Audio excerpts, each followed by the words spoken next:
이렇게 할 거면 때려쳐라. 아니 더 절망적이에요. 이게 차라리 모여가지고 기껏 한다는 게 이러고서 이렇게 해산해버리면 이게 뭔가 싶고 너무 아무렇지 않게 밖에서는 지금 비상사태고 수백만 명이 거리에 몰려가지고 해달라고 막 목소리를 높이고 있는데 이 고위급 사람들이 와가지고 정말 아무런 일이 일어나고 있지 않다는 듯이 그거를 보통 사람이 한 명이라도 알면은 진짜 장난 아닙니다. 그게 얼마나 긴장감 개인으로서 화가 영이에요. 나고 네. 네.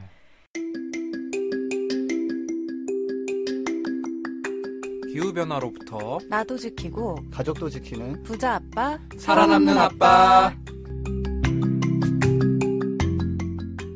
안녕하세요. 팟캐스트 부자 아빠 살아남는 아빠입니다. 기후변화로 급변하는 경제산업구조 속에서 우리들의 가족도 지키고 재산도 지킬 수 있는 방법을 지금부터 알려드립니다.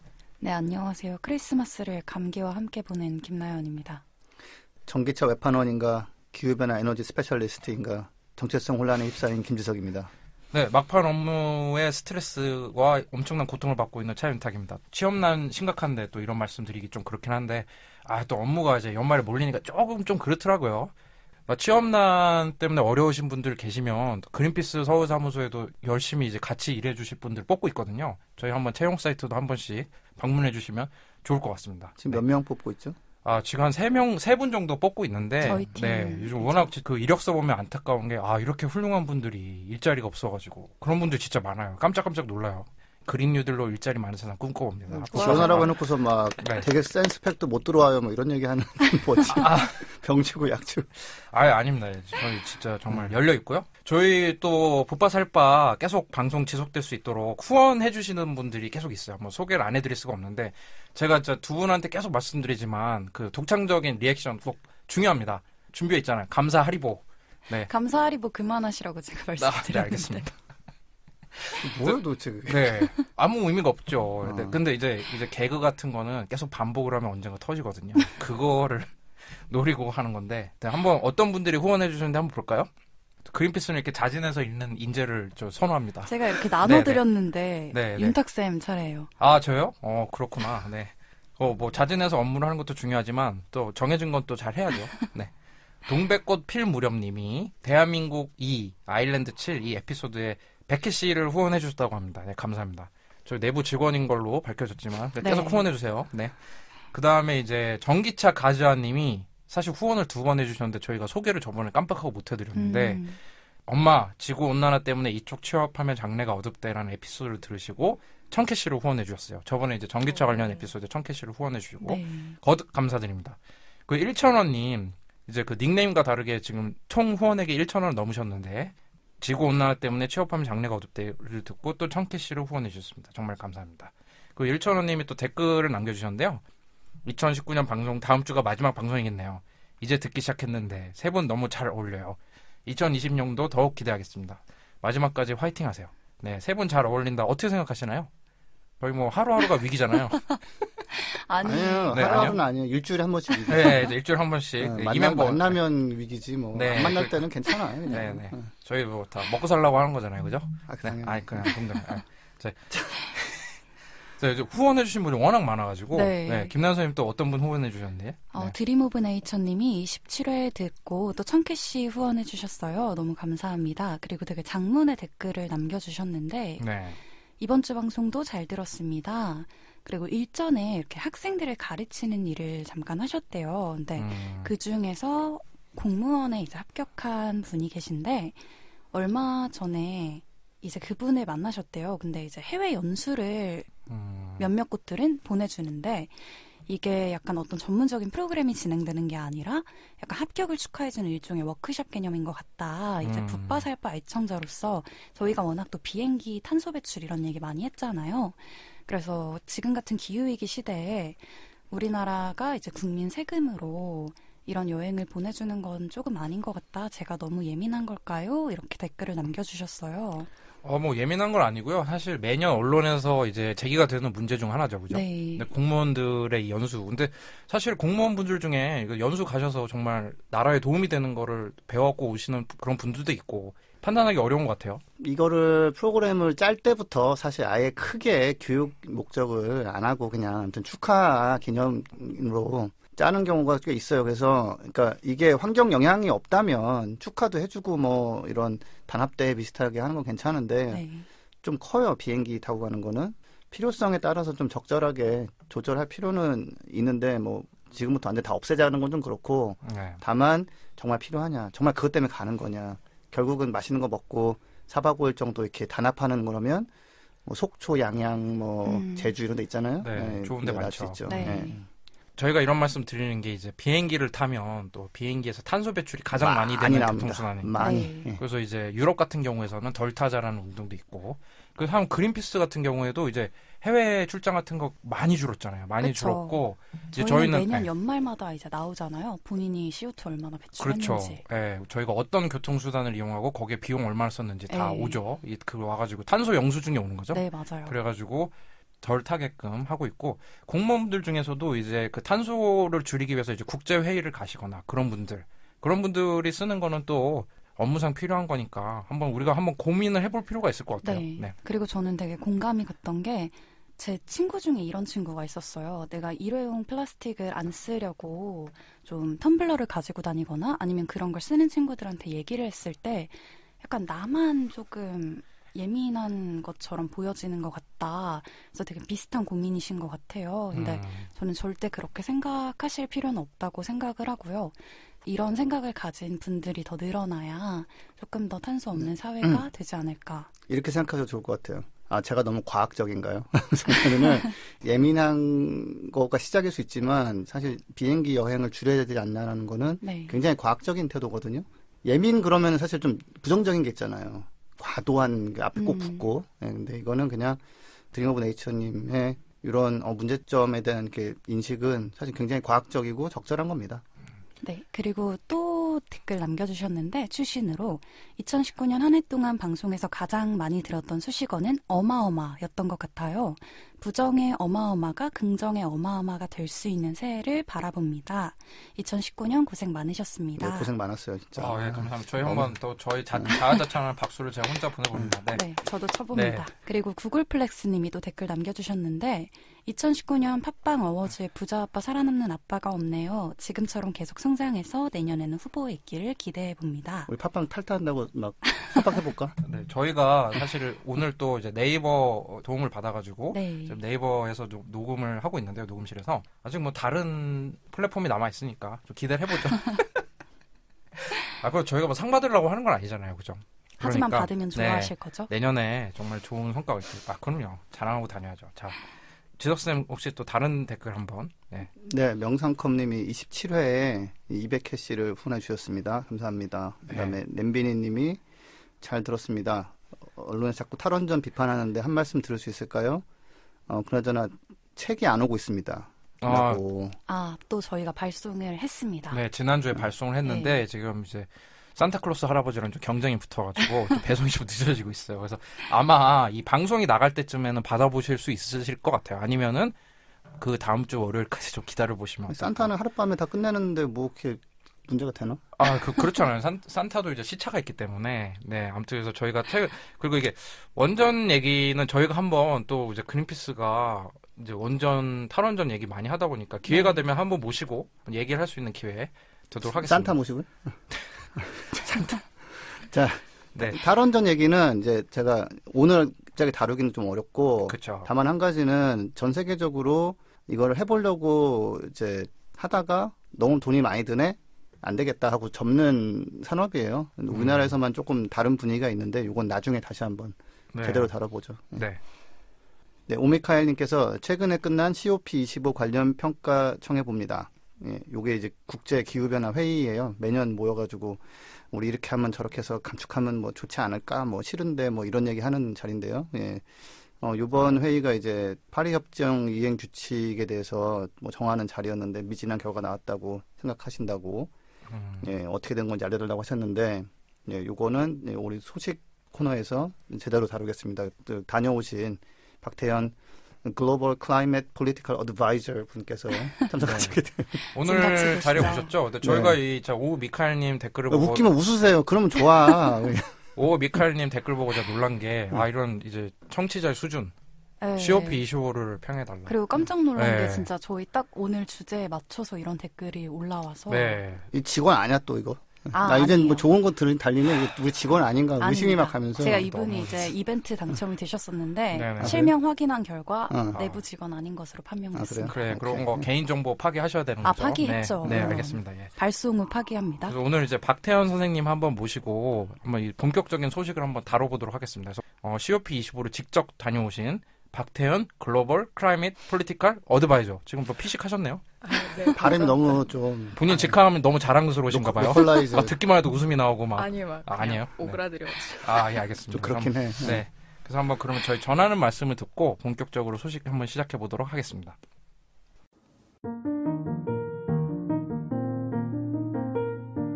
이 방송은 여러분의 소중한 후원으로 만들어집니다. 국제환경단체 그린피스 서울사무소에 후원해주실 분들은 네이버에서 그린피스 팟캐를 검색하시면 쉽게 후원에 참여해주실 수 있습니다. 네, 기후변화로 인해 급변하는 경제산업 구조 속에서 유일하게 이제 해법을 말하는 방송이죠. 팟캐스트 부자 아빠 사람은 아빠에서. 유일하진 아, 그래요? 네. 하나 있었는데 우리가 발라버렸죠. 이제. 또 어디 누구 오해한다 이거 듣고 이제 다른 사람. 근데 COP25라고 정말 이게 재미없는 소식일 수 있는데 진짜 중요한 소식이죠. 그렇죠. 그래서 한번 저희가 다뤄보도록 할게요 오늘. 자기소개 한번 해주세요. 네. 네, 안녕하세요. 컵25에 다녀온 박태현이라고 합니다. 네. 그린피스 몇 년 다니셨죠? 그린피스 이제 5년 차, 내년이면 6년 차인데. 와, 오래 다니셨네요. 기후변화 업무한 지는 이제 2년, 3년 차입니다. 네. COP라고 하면은 사실은 저희가 뭐 아는 게 별로 없잖아. 캅. 나는 아는 거 많아요. 아, 그래? 왜 이래? 쓸데없는 거 많이 알고 계신 거. 농담이 쓸데없는 게 아니라 진짜 중요한 거죠, 사실은. COP25. 스페셜리스트님한테. 25니까 네. 이게 25의 뜻은 뭐예요? 제가 어렸을 때 인천시에서 즐겨 타던 버스 이름 빨리 25. 말해주세요, 네, 쌤. 네, 진짜 빨리 말해야 될 것 같아요. 네. 25란 제25회째 회의라는 거예요. 벌써 25번째 열린 COP. COP 뭐의 약자죠? COP는 Conference of the Parties라는 네. 기후변화 협약의 당사국들의 총회를 말하는 거고요. 네. 로봇캅의 캅이 아닙니다. 아, 쌤들의 수준에 이제 조커를 네, 넣기 좋아요, 시작했어요. 좋아요. 전 이거 하렸거든요. 빵 터졌어요. 예. 네. 파티에 네. 관한 컨퍼런스가 아니다 이렇게 진짜 얘기하려고. 빨리 파악하셨어요. 네. 컨퍼런스 좋네요. 오브 파티스 그래가지고 뭔가 이제 파티는 여기 이제 뭐 주체들 얘기하는 거죠. 이제. 그걸 놓쳤네요. 네. 그런 파티가 아닙니다. 네. 로봇캅보다는 이게 나은 것 같지 않나 하는데 넘어가요 일단. 네, 우선은 로봇캅 충격. 예. 네. 그래서 정말 저답지 않은 죄송합니다. 그래서 총회는 이제 당사국들이 다른 결정을 하지 않는 이상 매년 열려요. 그래서 네네. 25년 동안 열렸다고 생각하시면 되고 유엔이 인정하는 5가지 지역 아프리카, 아시아, 라틴 아메리카인 캐리비안, 중동 유럽 그리고 서유럽으로 나눠져서 매년 회전을 하면서 주최를 하게 돼요. 그 지역에 있는 당사국이. 그러니까 기후변화 협약이라는데 가입한 국가들이 모여서 회의하는 거네요. 그렇죠. 이제 네. 기후변화 UNFCCC라고 유엔의 기후변화 협약이 있고 그 안에 저희가 흔히 아는 파리 협정 그리고 교토 의정서 약간 이런 식으로 당사국들이 또 달라요. 그런 네. 그룹이. 파리 협약이 뭔지 아주 간단하게. 네. 아시는 분이 먼저 네. 하시면 저요. 제가 네. 김진수 선생님. 네. 예. 21회였고요. 파리 협약은 COP 21회. 예, 21회였고 그래서 모여서 처음으로 좀 그래 앞으로 이제 많이 줄여야 되니까 온실가스 줄입시다 하고서 이제 합의해서 꽝꽝꽝 박수치고 뭐 끝난 간단하게 말하면 그래요. 예. 교토. 그렇게 뭐 쉽게 말하시다니. 아니 그게 아니라 네. 그게 아니라 그게 맞는데라고 하셔야지. 맞는데. 그래서 박태현 선생님 말씀이 좀 더 맞는 것 같아요. 글로벌이라고 명함에 붙으니까. 저는 연륜 때문에 그냥 간단하게 정리해버리는 거예요. 그냥. 네, 맞아. 예. 간단하게. 네, 맞습니다. 네, 맞습니다.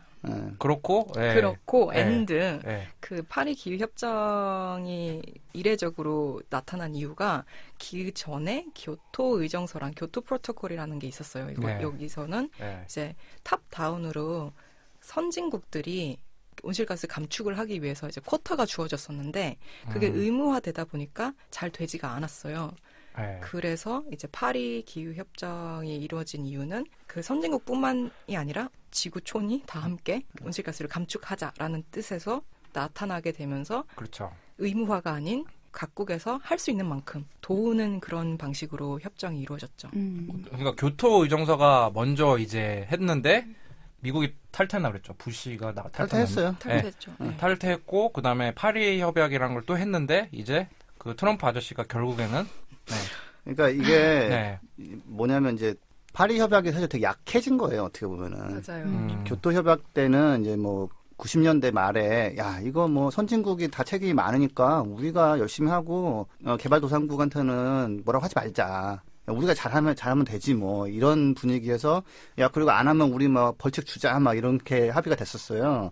근데 이제 미국이 이제 빠지고 뭐 깽판 나고 하면서 잘 지켜지지가 않고 그래서 야 뭐 페널티 있고 이러다고 하면 잘 안 하니까 각자 그냥 적어내고 그거는 우리가 지키는 걸로 그냥 그런 합의는 어때? 그냥 의무 아니야. 그냥 니들이 쓴 거 그냥 니들이 하기로 하면 돼. 뭐 이런 식으로 해서 좀 되게 약하게 만들어서 합의는 했는데 사실은 이제 그러고 나니까 이제 좀 뭐 우리가 하자고 했는데 뭐 하기 어려우면 못 하고 뭐 이런 식으로 빠져나가는 구멍도 많고 다만 좀 의미가 있다면 상황이 너무 안 좋으니 이제는 개발도상국도 다 해야 된다. 구분해서 선진국만 하고 이런 건 안 된다 더 이상.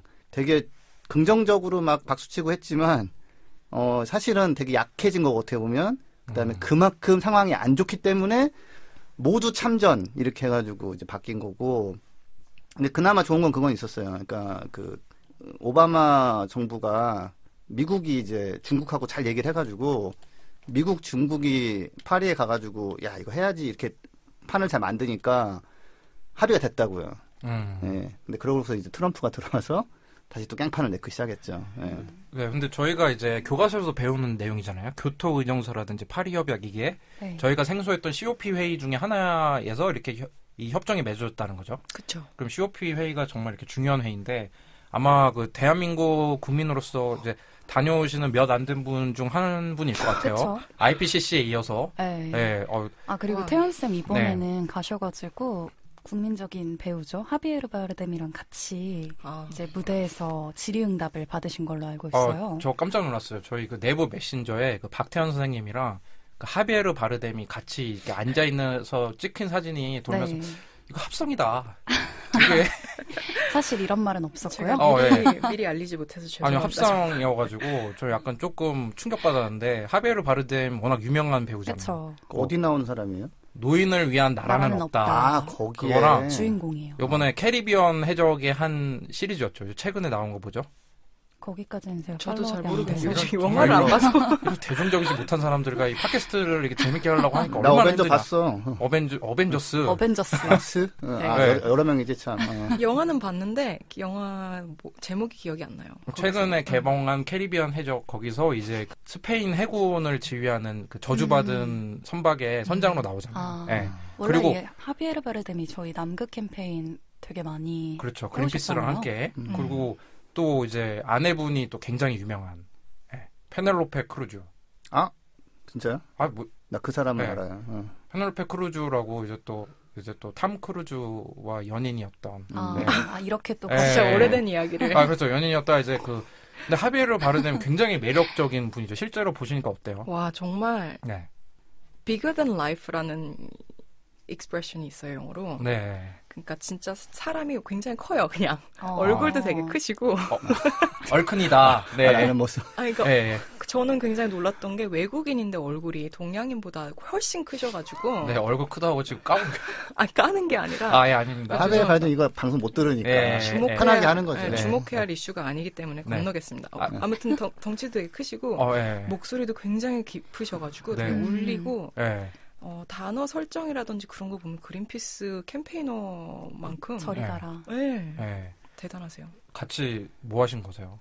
그 나연쌤께서 말씀해 주셨듯이 하비에르 바르뎀이 저희가 올해 작년부터 계속 진행했었던 남극 보호 캠페인, 남극 보호 캠페인에서 이제는 공해 보호 캠페인으로 이어지고 있는 오션 생츄어리 캠페인을 같이 했었어요. 그래서 아크틱 선라이즈 저희 이제 환경 탐사선 중에 하나를 같이 타고 남극에 가셨었거든요. 그것에 대한 이제 다큐멘터리를 스페인에서는 유명하신 감독님이랑 같이 찍었는데 그 스크리닝에 가가지고 저희가 Q&A를 받은 거죠. 그러니까 COP 이 현장에 가가지고 그쵸. 이 영화 다큐멘터리도 상영을 하고 그다음에 이제 질의응답을 받으신 걸 했는데 근데 그 하비에르 바르뎀만 질의응답 받으면 되는데 박태현 선생님은 같이 안 주셔가지고. 그러니까 네네. 말씀드려야 될 건 이제 COP라는 곳은 이제 기후변화 협상에 대한 당사국들의 총회이기도 한데 모든 국가들이 모여가지고 기후변화에 대해서 이제 협상을 하는 그런 서커스라고 생각하시면 돼요. 서커스. 굉장히 큰 예를 들어서 막 코엑스라든지 킨텍스 같은 데를 통 빌려가지고 거기서 되게 다양한 것들이 많이 진행되는데. 그러니까 서커스 같은 것도 그러니까 서커스라고 하면 서커스 약간의 오해의 의미가 있어요. 맞아. 이게 그래요? 뭐 당사국들이 뭐 저기 공굴리기를 하면서 협상하는 거 아니잖아요. 아니요. 그게 아니라 이렇게 서커스라고 굉장히 크고 많은 것들이 다양하게 움직이고 있어서 굉장히 비지해요. 사이드 바빠요. 이벤트가 되게 많죠.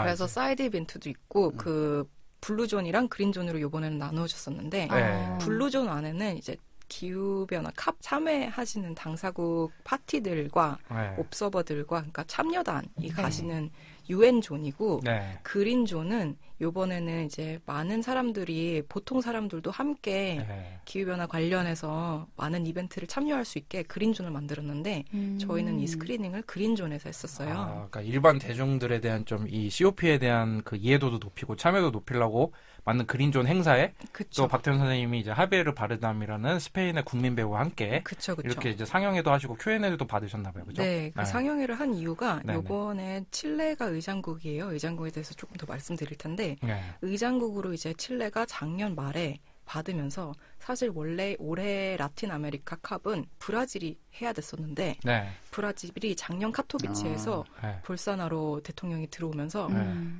기후변화 총회를 우리가 하지 않겠다라고 이제 하면서 약 1년을 남겨두고 보통은 한 2, 3년을 나라들이 준비를 하거든요. 2년 정도. 근데 1년을 남겨두고 칠레가 가지고 오면서 칠레는 그럼 우리는 블루캅으로 하겠다 하면서 테마를 약간 해양보호, 블루, 안타크틱 그러니까 남극 쪽으로 그렇게 둘이 뭉실 잡았었는데 그래서 저희는 이번 캅에서 기후변화와 해양 연결고리 관련해서 이제 리포트를 냈었어요.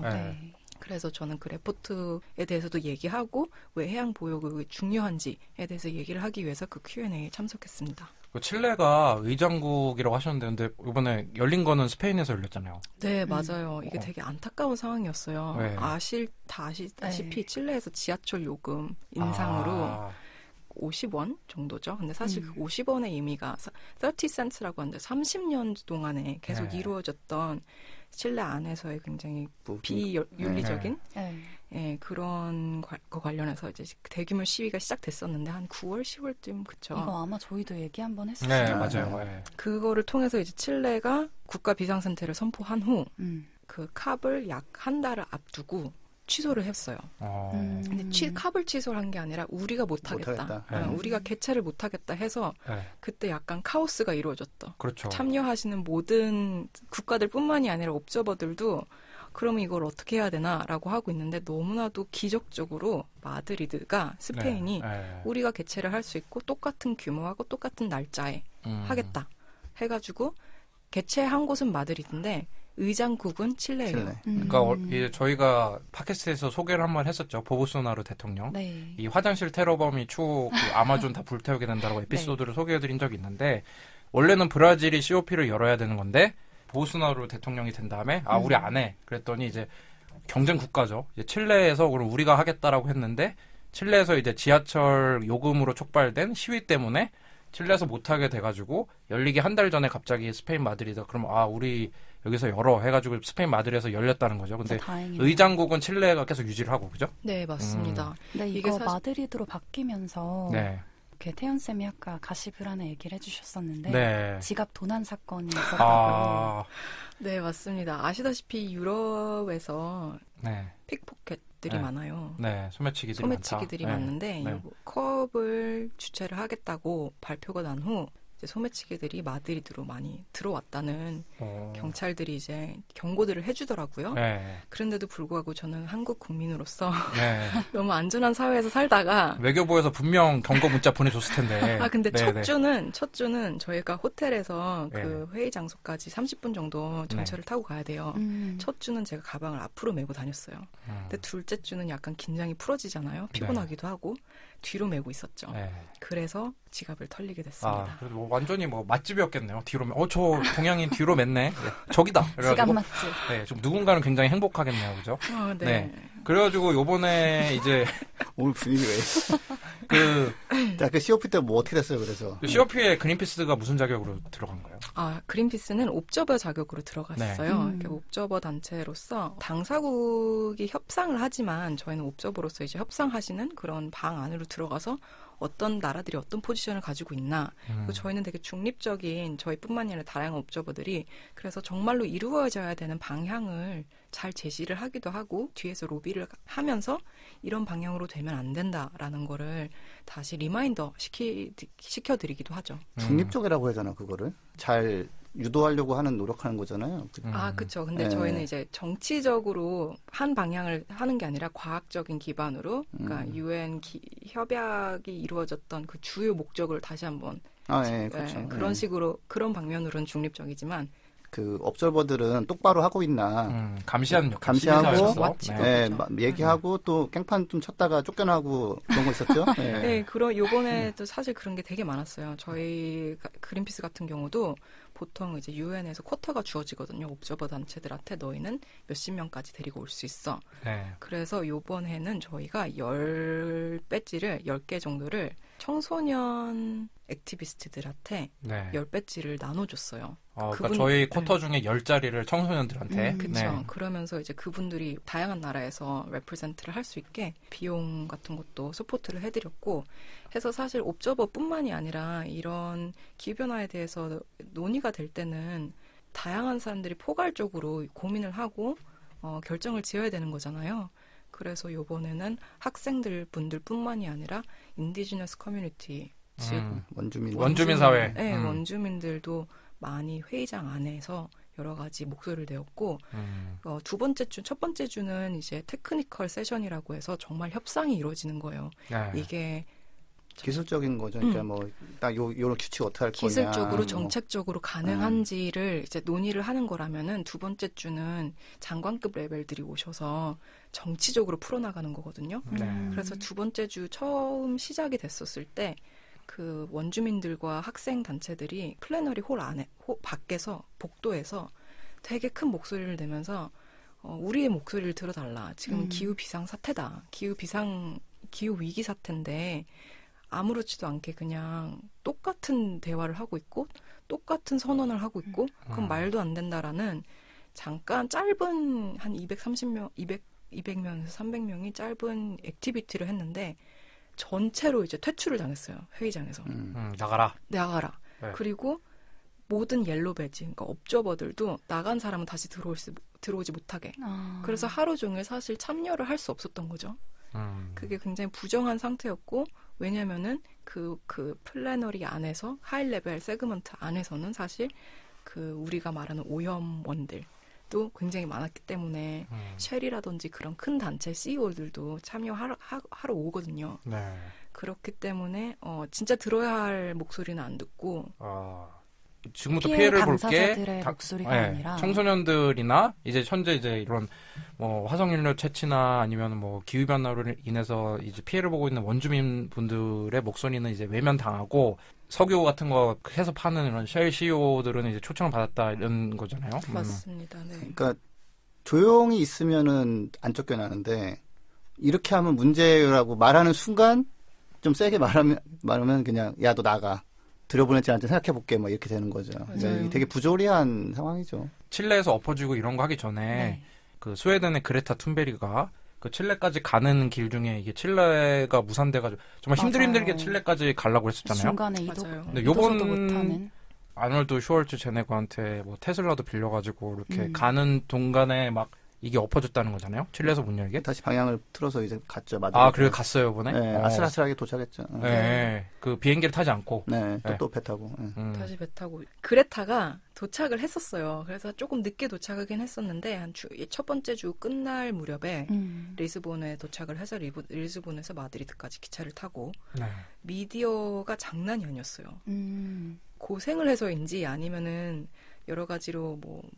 심적으로 걱정이 많아서인지 그레타가 처음 운동 시작했을 때보다 눈에 띄게 되게 마른 상태였거든요. 그렇겠죠. 그게 회의 참석하려고 비행기도 아니고 그 배랑 차랑 이동하는 것만 해도 어마어마한 거잖아요. 정말 그랬는데 그렇게 되게 왜소한 한 사람 주위에 너무나도 많은 카메라와 약간 구름처럼 몰려다녔어요. 그게 되게 안타까워 보였었거든요. 저한테는 개인적으로. 네. 그래서 이제 나갔던 이제 미디어 프레임들이 다 어떻게 그레타 190개의 국가들이 와가지고 기후변화에 대해서 얘기를 하는데 한 사람한테 그렇게 주목이 되느냐. 그렇게 주목이 될 거면은 그 사람이 말하는 부분을 정말로 의제로 넣던가. 근데 그런 거가 없이 불구하고 나중에 말씀드리겠지만 아웃컴은 어찌됐든 굉장히 아쉬웠죠. 네, 그린피스랑 뭐 한 게 있어요? 맞아요. 처음 그레타가 시작했었을 때는 그레타가 저희 스웨덴 사무소의 후원자이기도 하고 액티비스트이기도 해서 조율이 많았는데 이제 그레타와 이제 Fridays for Future, 그러니까 금요일은 지구를 위해 등교 거부 운동, 학교 가지 않는 그 운동 액티비스트들 관련해서 더 많이 했어요. 그렇기 때문에 그린피스라든지 다른 단체들은 사실 회의장 안에 있는 여러 청소년 무브먼트에 서포트는 해줬지만 제니퍼 모건 저희 국제 사무총장님하고 그레타가 하이 레벨 세그먼트에서 이제 스피치를 함께 한 거. 얘기를 같이 한 거죠. 그렇죠. 네. 그러면 이번 COP에서 다뤄진 주제는 무엇인가요? 이번 COP는 사실 내년 2020 신기후체제를 앞두고 목표 상향을 위한 도약판으로 많이 생각을 해야 했었는데 사실상 그러니까 협상 아젠다 아이템들은 그러지 못했어요. 파리 협정의 제6조 탄소 시장 관련한 그 룰북의 마지막 챕터죠. 그 부분을 이제 맞춰야 하는 그런 부분이었고. 무슨 말인지 잘 모르겠어요. 죄송합니다. 나는 아침이라 그러는데. 나는 아는 척 하고 있었어. 그러니까. 조금 알긴 알지, 나는. 그러니까 2020년에 신기후변화 체제 이런 거 약속을 이미 했었나봐요. 한 가지는 2015년에 어렵게 파리 협약을 합의할 때 그 목표가 사실은 과학적으로 전혀 그 문제 해결에 도움이 안 되는 수준으로 그냥 했어요. 이거라도 그냥 하자. 좀 도저히 더 이상 시간 끌지 말고.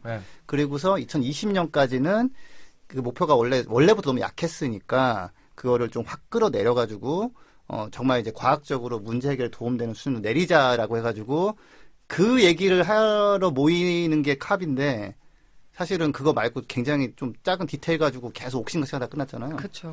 캅 자체는 제가 아까 말씀드렸듯이 기후변화 협약에 대한 장사국이고 이번 아티클 6라는 그 탄소 시장에 대한 거는 파리 기후협정 2015년에 됐었던 파리 기후협정 아래 이행 규칙을 저번 카토비체 캅에서 캅 24에서 맞춰야 됐었는데 맞히지 못했어요. 이 한 조항을 놔두고. 그래서 그 조항이 요번에 맞춰야 된다. 왜냐하면은 2020년부터 파리 기후협정이 이행 시기거든요. 그거를 신기후체제라고 하죠. 그러니까 여러 국가들이 정말 그 합의를 보지 못하고 어물쩡어물쩡 넘어간 요 논란의 항목이 무엇이었나요? 네, 이 논란의 항목이 탄소 시장이라는 건데요. 탄소를 그러니까 우리나라에서 배출을 하고 우리 목표를 맞추지 못할 때 그 남은 부분을 다른 나라에서 목표를 과하게 달성한 나라 또는 다른 뭐 CCU라든지 CCS라든지 다른 기술적인 면목 부분으로 그 탄소 소집을 할 수 있는 그런 기업을 통해서 탄소 배출권을 사는 거죠. 그러니까 이게 탄소 시장이라는 게 탄소 배출권 시장 말씀하시는 거예요? 탄소 배출권은 한 부분이에요. 이게 되게 들어가자면 굉장히 깊은데 탄소 배출권은 이제 하나고 다른 탄소 시장 메커니즘들도 있어요. 그 도쿄 의정서에서는 3가지 탄소 시장이 있었는데 그거에 대해서 더 말씀 안 해드리고 이번 파리 협정에서는 2가지 탄소 시장을 논의를 하고 있어요. 그래서 굉장히 복잡하기도 하고 어느 나라에서 사면은 어느 나라에서 그러면은 감축으로 따지느냐, 뭐 어느 나라에서 어떻게 카운팅을 했는지 어떻게 아느냐, 약간 이런 것에 대한 되게 복잡하고도 들여다보면 되게 재미있는. 별 재미는 없어 보이는데요. 그래서 제가 좀 궁금한 게 그거예요. 그러면 예를 들어서 어느 나라가 탄소 감축을 열심히 해서 이만큼 예를 들어 100만큼 감축해야 되는데 120만큼 감축했어. 그 20이 남잖아요. 그걸 다른 나라에 팔게 하는 거예요? 그쵸. 사고 팔게? 그쵸. 그런데 이제 나라들이, 니네들이 진짜 그만큼 감축했는지 뭐 믿을 수가 없으니까, 그거를 까는 그런 방법론을 한번 합의를 하자. 이거예요? 그쵸. 그게 방법론도 있지만, 그거를 이제 제대로 120 정도 됐나. 그리고 그 20에 대한 퀄리티를 제정해 줄 수 있는 중간 바디가 있어야 되느냐 마냐 이런 것까지 다 룰로 들어가는 거죠. 아, 근데 그 룰을 합의를 못 봤다는 거네요. 그렇죠. 합의를 못 봤으니 뭐 시장이 열릴 수가 없겠네요, 그죠? 근데 사실 시장을 이미 가지고 있잖아요. 네. 교토의정사 아래서. 이미 있죠. 그리고 무너졌죠, 그 국제적인 거의. 시장 거래 막 룰이 없어도 그 한 국가와 한 국가가 거래하는 것은 사실 유엔에서 막을 수가 없잖아요. 그렇죠. 그래서 지금도 이행되고 있고 스웨스 같은 경우는 이거 아티클 6가 마지막으로 이제 협상을 못 봤을 때 그래도 우리는 진행하겠다. 하지만 우리는 그 탄소 시장 거래를 할 때 이런 조항으로 하겠다라는 거를 이제 밝혔어요. 그러니까 스위스는 이제 자기들이 답답하니까 그 자기들이 만든 조항으로 그냥 하겠다. 그렇죠. 근데 이 조항을 합의를 못 봤다는 거죠. 그래서 그쵸, 이번에 그쵸. 합의를 보려고 만났는데 어떻게 됐나요? 합의를 못 봤죠. 그리고 거의 이틀 정도 시간이 연장이 됐었죠. 맞아요. 네. 이게 의제가 다른 컵에 비해서 되게 짧았는데도 의제 리스트가 짧았는데도 불구하고 이번 컵은 컵 역사상 네. 가장 긴 컵이어서 44시간이 오버가 됐어요. 그러니까 이게 얼마나 웃기냐면 중요하고 빨리 다들 해야 된다고 생각하면 이런 거 합의 금방 되거나 아니면 합의 안 돼도 그냥 대강 가거나 이러면 되는데 다 지금 뺀돌뺀돌 하는 거예요. 뺀돌뺀돌 좀 그리고 사투리인 우리가 것 같은데. 여기서 짚고 넘어가야 될 게 네. 이런 탄소 시장, 그러니까 탄소 거래 제도나 그리고 아까 얘기해 주신 CCS, 이산화탄소 포집 기술 같은 거에 대한 그린피스의 입장이 또 명확하게 있잖아요. 네. 네, 저희 같은 경우는 환경 영향을 고려해 보면은 정말 감축을 위한 감축이어야 되지 감축을 요만큼 했다고 다른 나라에 사고 팔고 이거는 카본 트래피킹 그리고 그거를 되게 나쁜 말로 그러니까 눈 가리고 아웅한다. 그러니까 네. 그린피스는 탄소를 줄일 거면은 그 생산도 줄여야 되는데 우리가 뭐 조금 줄였다고 남는 거를 또 딴 데서 열심히 탄소를 배출하고 그러는 게 뭐 의미가 있냐 그런 거예요? 제가 너무 설렁설렁 얘기한 것 같아서 좀 이제 디테일을 살린 스페셜리스트의 이용 한번 보내주고 이런 거예요. 에어컨 냉매를 뭐 만들 때 그게 이제 누출이 되면은 온실가스 효과가 엄청나게 크거든요. 그렇죠. 그래서 그거를 모아서 그걸 한번 처리해 주면은 온실가스가 많이 줄어요. 그래서 그거를 예전에 유엔에서 인정해줘가지고 CDM 뭐 시장 해가지고 우리나라에서도 몇 군데 그 기업이 그거 해가지고 돈 좀 벌었어요. 그게 인정해줘서 거래가 되니까 어떤 일이 생겼냐면 특정 국가에서 아예 그걸 하기 위해서 그런 공장을 지어버렸어. 돈 벌려고? 네, 실제로 에어컨 냉매가 이렇게 팔릴 것도 아닌데 에어컨 냉매 만들 때 나오는 부산 가스를 처리를 해서 그걸로 국제 뭐 유엔 그 탄소 배출권을 만들어서 팔면 왕창 돈을 버는 거예요. 그러니까 그 공장을 만들어서 일부러 더 줄여갖고 더 이제 그렇죠. 쓸데없는 걸 만들어가지고. 그러니까 그런 일도 있었고 또 하나는 뭐가 있냐면 예를 들어서 개발도상국에다가 풍력발전소나 태양광 발전소를 지어줘. 그러면서 원래 이쪽 경제 수준에서는 석탄 발전소를 지을 거였는데 맞아. 태양광 발전소를 했으니까 이건 엄청나게 줄인 거다. 해가지고 그래서 배출권 받아가지고 또 팔고 막 이랬어요. 근데 그럼 그 다음에 석탄 발전소를 안 지었느냐? 그 다음에 또 그걸 저어버려. 이걸로는 안 되네 하면서 이런 식으로 보상 때문에 막 엉뚱한 게 되거나 아니면은 보상을 해줬는데 그 다음에 또 엉뚱한 걸 하거나 게다가 뭐 산림을 보호했네. 아이고 이러면은 온실가스 배출권 줘야지 했는데 나중에 그 숲을 베버려. 아니면 그 숲에 불이 타버려. 그러니까 확실히 이런 제도가 그런 부작용이 있는 거죠. 먹튀를 하는 경우가 생길 수 있으니까. 생겨요. 네. 그리고 다른 예를 들자면은 이제 소련이 90년도 말에 뭐라 그러죠? 붕괴했죠. 붕괴되면서 소련에 있었던 다양한 국가들이 사실상 원래 진행돼야 됐던 경제 발달을 못했어요. 그러면서 소련이 받아놨었던 그 탄소 크레딧들을 사용할 수 있을 만큼 그만큼 이제 온실가스를 일부러 감축한 게 아니라 발달을 못했기 때문에 온실가스를 내뿜지 못했죠. 그렇죠. 근데 그 크레딧을 이제 사용할 수 있는 거예요. 우리는 온실가스를 내뿜지 않았으니까 하면서 굉장히 그게 오히려 온실가스 감축에 도움해 주는 게 아니라 전 지구적으로는 온실가스를 더 내뿜게 유도를 할 수 있는 그런 시스템으로 운영이 돼버렸어요. 그러니까 탄소 배출을 경제 발전을 못 해가지고 그 얻은 마일리지를 이제 신나게 쓰겠다. 그쵸. 신나게 탄소 배출하면 쓰겠다. 그러니까 정말 감축에 대한 노력의 배상이 되는 게 아니라 다양한 되게 남용되는 거죠. 그렇죠. 그래서 그리고 또 하나는 예전에 교도정서 할 때 90년대 말에는 선진국이나 열심히 줄이면 되지 뭐 이런 수준이었는데 지금은 자 10년 안에 한 50% 줄여야 되거든요. 근데 거기서 누가 초과 배출을 해가지고 감축을 한 거가 나올 것이면 그걸 사올 건 또 사와서 뭐 하겠다는 건지 제가 이제는 지금 과학적인 목표에 맞춰서는 초과 감축할 수 있는 나라는 거의 없다고 봐요 저는. 그거 그렇게 되는 나라가 있다면 그거는 뭐 현재 과학 기술과 뭐 모든 경제 구조를 뛰어넘는 거기 때문에 사실 이 논의 자체가 물론 그 안에서는 굉장히 중요하게 보고 하지만 10년 안에 50% 감축을 해야 되는데 전 세계적으로 도대체 누가 초과 감축을 할 거냐 이거예요. 그래서 약간 의미가 맞아요. 좀 없는 건데 이거 가지고 계속 물고 늘어지면서 어떻게 보면 더 중요한 사안인 뭐 목표 상향 이런 거는 이제 그쵸. 넘어가는 거죠. 그러니까 어차피 줄여야 되는 탄소. 그러니까 어차피 시장이 작아지는데 거래하는 게 뭐 의미냐 그런 뜻인가요?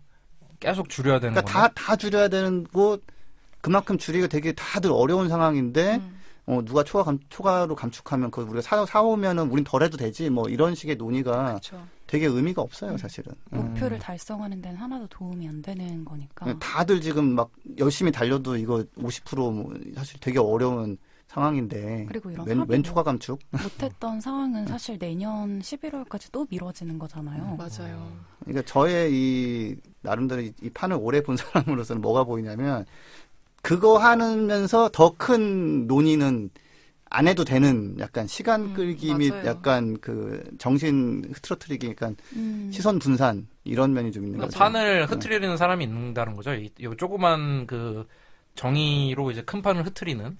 당연하죠. 당연히 많죠. 항상 그렇죠. 네, 그리고 사실상 옵저버 단체 그리고 과학 단체들에서는 탄소 시장 규율 자체가 굉장히 나쁘게 협상이 다라는 것보다는 아예 내년 의장국 같은 경우는 영국이어서 조금 더 의장 노릇을 칠레가 미흡하게 좀 부족하게 한 부분도 있어요. 그렇기 때문에 이제 의장국이 더 그런 부분을 다 잘 감당할 수 있는 국가한테 가는 것도 중요하지만 안 좋은 시장 룰로 가는 것보다는 사실상 내년으로 미뤄지는 것도 좋다. 근데 되게 문제였던 게 한국은 조명리 장관이 오셔서 그 하이레벨 세그먼트 그래서 이제 5분 정도 각국 장관들이 연설을 하는 게 있어요. 그 연설에서 제가 되게 안타깝게 봤던 거는 연설에서 뭐 다양한 부분을 얘기를 하지 못하신 것도 있지만 뭐 예를 들어서 기후 위기라든지 몇 분이었어요 연설이 보통 장관마다 5분이 주어지는데 넘는 분들도 많고 그 개도국가들 또는 이제 기후 위기로 이미 감당을 많이 할 수 없을 정도로 기후 변화 영향을 받고 있는 국가들 같은 경우는 굉장히 열정적으로 연설을 하시는 데 대비해서 한국 장관 같은 경우는 본문으로 돌아가자면 파리 6조항이 요번에 협상이 안 되면 우리나라 NDC, 앰비션, 감축 목표에 대해서도 영향을 받을 수 있다는 식으로 뉘앙스를 하셨어요. 아, 그러니까 스위스처럼 우리가 알아서 감축하겠다는 게 아니라 근데 이게 얼마나 말이 안 되는 거냐면은 그쵸, 그 나라 감축 목표는 그리고 한국 목표도 거의 다가 내부 나라 안에서 이루어져야 되는 건데 탄소 시장 그 룰이 협상이 안 된다 그래서 우리는 내년에 더 상향된 NDC를 못 낼 거야. 약간 이런 시그널을 준다는 거는 저는 되게 그날이 제가 지갑 털린 날이었거든요. 지갑과 멘탈이 동시에 털렸겠네. 정말 지갑 털리고 와서 기분 되게 나쁜데 그 연설을 듣고 나서 제 지갑 털린 것도 잊어버렸었어요. 너무 황당해가지고. 지갑에 돈이 별로 없었던 거 아니에요? 아니, 그러니까 오시기 전에 하나 기사를 공유해 주셨어요. 오전에. 이게 경향신문 단독 기사인데 제가 딱 첫 달락만 가지고 왔거든요. 근데 이제 우리나라가 유엔에 제출할 2050 국가 저탄소 발전 전략 이거의 토대가 되는 2050 저탄소 사회 비전 포럼 권고안 이제 초안인데요. 여기서 온실가스 순 배출량 제로 우리가 넷제로라고 하죠. 이 시나리오가 완전히 제외됐대요. 그래서 이 이유가 뭐냐면 아직 한국이 정책, 기술, 비용적인 측면에서 넷제로를 달성하기 어려운 상황이다라는 이유로 게 제외가 됐다는 기사가 제가 나왔어요. 그 안에 2050 비전 포럼에 들어가 있지 않습니까? 네. 우리나라에서 그 전문가 협의 비전이라고 한다고 모여가지고 어떻게 하면 이거 할 수 있을까 얘기하는 게 아니라 맞아요. 이게 이래서 안 되고 저래서 안 되는 사람라고 말하는 사람들을 잔뜩 모아놓고서 협의를 해버리니까 그 안에서도 어렵다는 식으로 결론이 나버리고 그러면 장관은 해외 나와가지고 이거 어렵습니다라고 얘기를 하고 네. 이게 이걸 꼭 해야 되니까 이렇게 합시다로 가는 게 아니라 이래서 안 되고 저래서 안 되는 사람들을 모아서 그 얘기를 모은 다음에 나가서 그 얘기를 하고 있는 거예요 지금. 답답해요. 이제 뭐 이래서 안 되고 저래서 하지 말고 좀 구체적으로 얘기해 주세요. 뭐 한바탕 하시다면서요. 네. 그러니까 이 비전 포럼 마지막 회의에 제가 들어갔었는데. 네. 자, 자동차는 지금 전 세계적으로 전기차로 가는 수밖에 없다라고 결론이 나고, 그럼 어떻게 하면 가야 되지? 어디다 배터리 공장을 지어야 되지? 몇 개가 필요하지? 이런 논의가 되고 있어요. 네. 독일 같은 곳에서도. 네. 미국도 마찬가지고.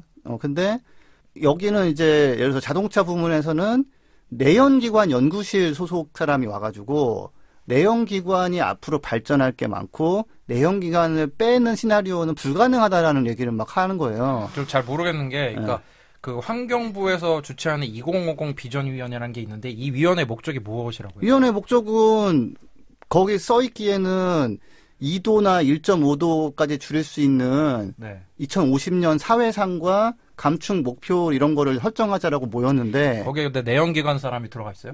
거기 뭐 포스코에서 온 사람도 와가지고 이거 어렵다고 이런 얘기 하고 있고 그러니까 구성부터 이게 중립적으로 이런 방법이 있을 수 있다 해보자. 그러니까 그게 비전이잖아요. 네.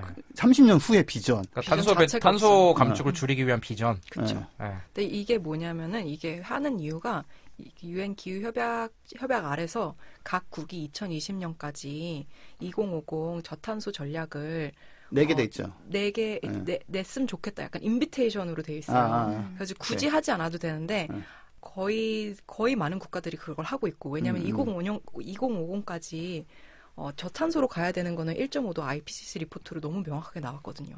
그래서 그걸 안 하는 건 사실 경제를 버리는 일이라는 것도 이미 나왔기 때문에 미래 세대 다 버리는 거죠. 뭐 그냥. 그래서 많은 나라들이 하고 있고 한국도 내년에 그걸 제출하기 위해서 비전 포럼을 이제 만든 걸로 보입니다. 한국의 그 감축 노력에 대한 그런 걸 그때 문재인 대통령이 참여했던 뭐 세계 푸른 하늘의 날이었나 제정하자고 했던 정상회의. 가가지고 감축안을 냈는데 되게 안 좋은 성적표를 받았잖아요. 한국이. 아니 그거는 그냥 발표만 한 거죠. 스피치였고. 이제 그 윤탁쌤이 말씀해주신 그 회의에서 이제 65개국이 2030년에서 2050년까지 이 넷제로를 달성하겠다고 선언을 했고 2020년 하반기까지 그 전략을 내기로 한 거 아닌가요?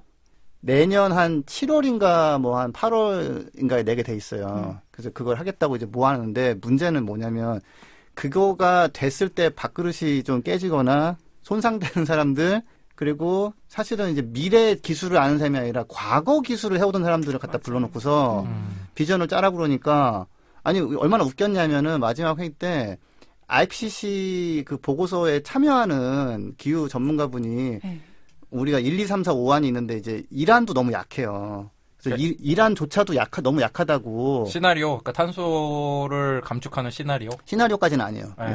그냥 목표예요.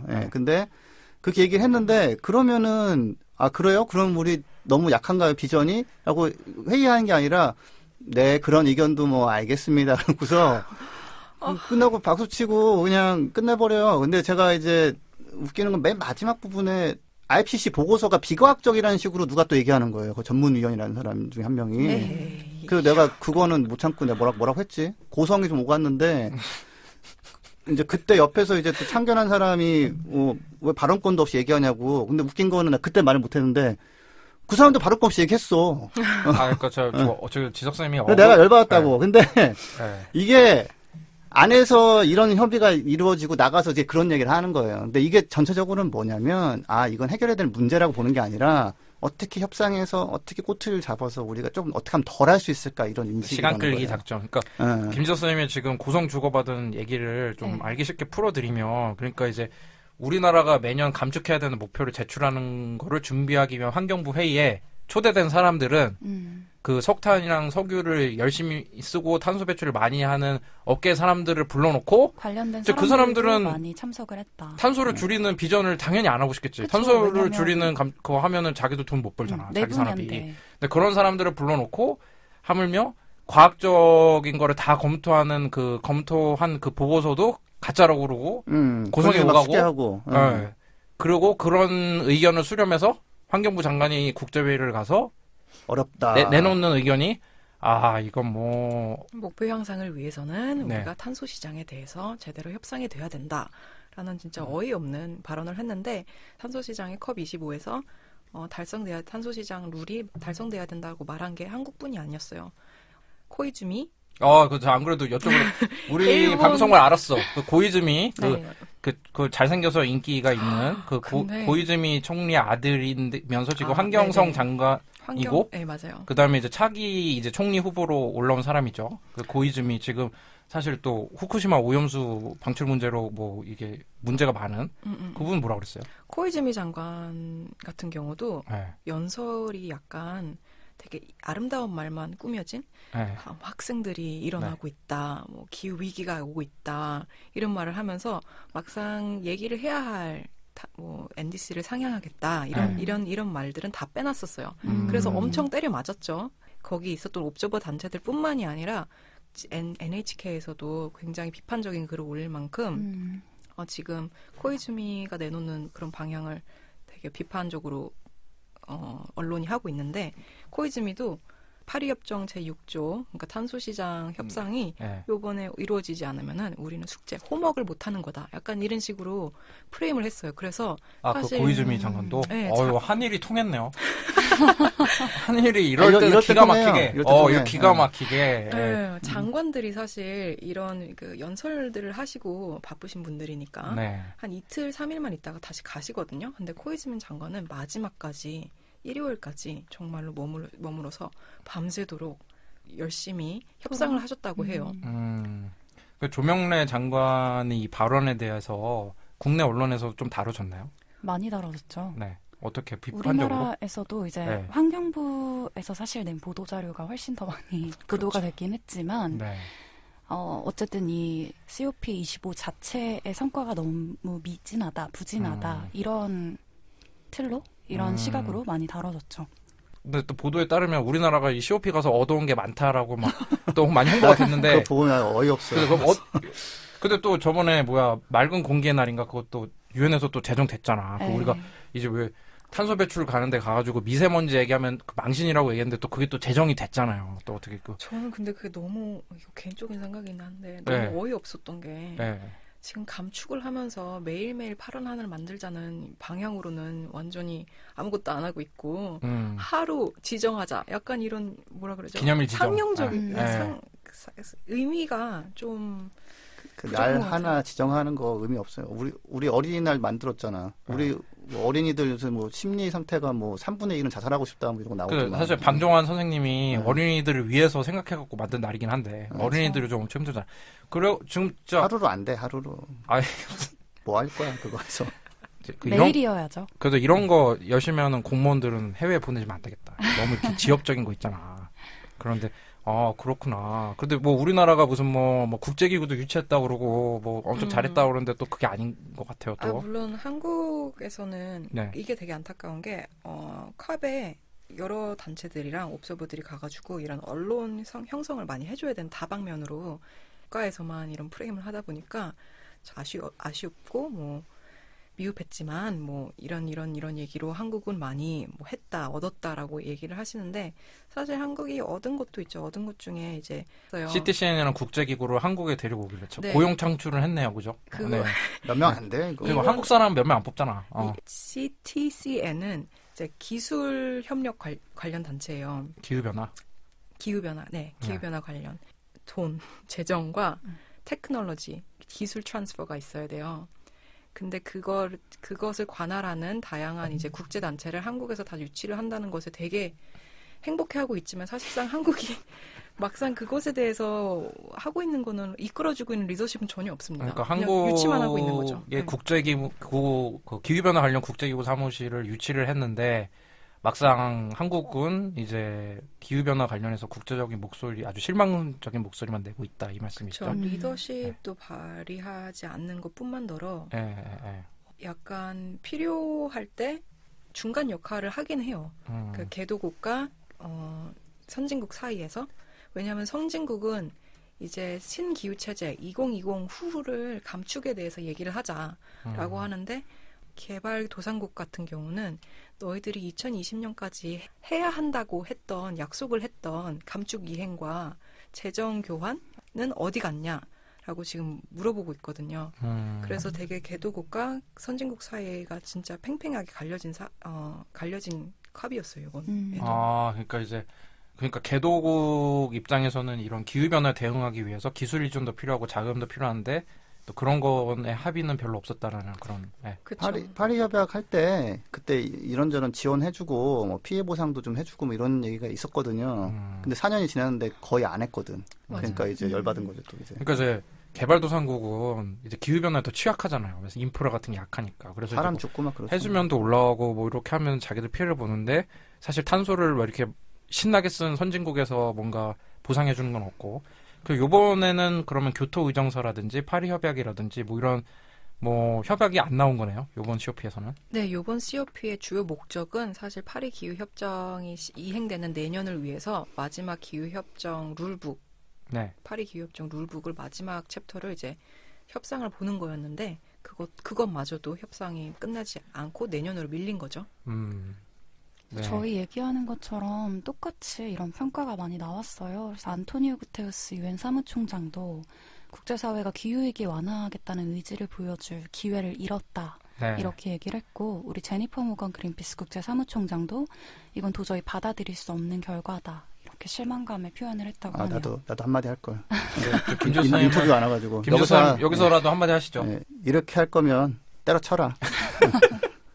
아니, 더 절망적이에요, 이게 차라리. 모여가지고 기껏 한다는 게 이러고서 이렇게 해산해버리면 이게 뭔가 싶고, 이제 그레타가 요번에 이제 가서, 요번엔 좀 이제 차분하게 연설을 했는데, 이게 목표를 상향시키고 정말 해결하는 의지를 보여준 자리가 아니라, 어떻게 하면 뭔가 좀 편법을 좀에 대해서 협의를 할까. 그러니까 루폴이라고 그러거든요. 이렇게 빠져나가는 곳. 그러니까 우리가 안 해도, 안 줄여도, 딴 데서 좀 가져와서 이렇게 하는 그 룰 좀 만들어서 우리 하면 안 될까? 뭐 이러면서 그거를 하고 있고, 이게 무슨 해결을 위한 자리냐 이거예요. 그래서 저도 보면서 진짜 이렇게 할 거면 때려치고, 그리고 또 이제 그레타가 경고한 게 있어요. 그러니까 그러니까 아무것도 안 하고 있네라고 하면은 이거 어떻게 되는 거 아니야 생각할 거 아니에요. 근데 이 COP라는 게 매년 열리다 보니까 국제사회에서 뭔가를 하고 있구나 라고 인상을 주는데, 맞아요. 실제 논의장에 가보면 기가 막히거든요. 한마디 했다가 쫓겨나고 막. 그래서 이게 더 위험하다라고 얘기하는데, 저도 뭐 COP25는 태연선 동의하시겠지만 성과 없고요. 이렇게 기후 위기라는 그 얘기까지 다 나온 상황에서 이러고 있는 걸 보고 있으면, 저 사람들한테 일을 맡겨가지고 해결이 되지 않겠구나라는 거를 좀, 우리가 좀 알아야 된다라는 말씀 좀 드립니다. 꼼수를 찾다가 실패를 한 그런 회의였다는 말씀이시죠. 네. 시간만 그냥 대차게 허비하는 거죠. 한마디만 더 하자면, 네네. 제가 코브에 처음 갔었을 때, 작년이었거든요. 그때는 모든 파리 협정 관련 규약이 협상되기 때문에 정신이 없었어요. 근데 이번 정신을 차리고 가서 듣고 보니까 협상되는 내용이라든지 너무 아무렇지 않게, 밖에서는 지금 비상사태고 수백만 명이 거리에 몰려가지고 해달라고 막 목소리를 높이고 있는데, 이 고위급 사람들이 와가지고 정말 아무런 일이 일어나고 있지 않다는 듯이 everyday 그냥 business as usual 하고 있어요. 그거를 보통 사람이 한 명이라도 알면은 진짜 장난 아닙니다. 그게 얼마나 개인으로서 화가 영이에요. 나고, 말씀하신 것처럼 이렇게 할 거면 때려치라라고 했는데, 아직은 때려치긴 좀 이르고, 올해는 기후변화 무브먼트가 이제 시작됐더라면은 내년에는 정말 더 기후변화 영향이 악화될 거고, 더 미흡한 조치에 사람들은 피해를 받을 거고, 그렇기 때문에 내년은 정말 더 많은 시민들이 화를 내고, 그것이 정말 이제 글래스고 컵에서 제대로 리스폰스를 해야 되지 않을까라는 개인적인 생각을 하고 돌아왔습니다. 네, 하베르 바르뎀과 한 자리에 섰지만 밀실회의에 실망하시고 지갑 지갑까지 잃어버리고. 탈탈 털리신 멘탈까지. 네, 박재현 선생님 오늘 그 방송 함께 해주셔서 정말 감사합니다. 감사합니다. 네, 다음에도 이런 그 실제 현장에서 겪으셨던 얘기를 저희 붓바살바에서 소개를 해주실 수 있기를 기대합니다.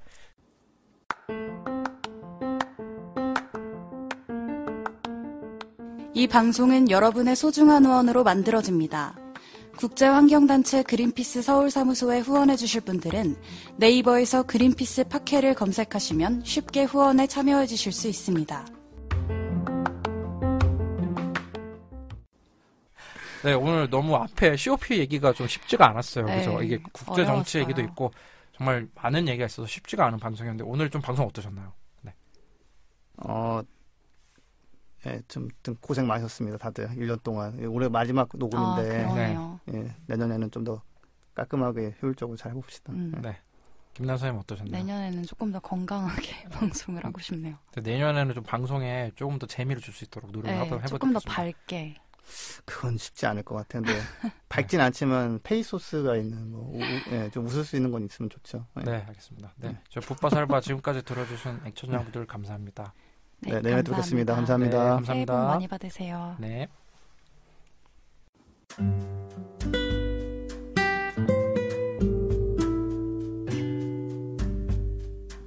부자 아빠 살아남는 아빠는 애플 팟캐스트, 구글 팟캐스트, 팟빵, 파티, 앵커, 스포티파이 등을 통해서 들으실 수 있습니다. 방송에 대한 의견이나 참여를 원하시는 분들은 gkr@greenpeace.org로 메일을 보내주시면 저희가 정기적으로 확인하도록 하겠습니다. 부자 아빠 살아남는 아빠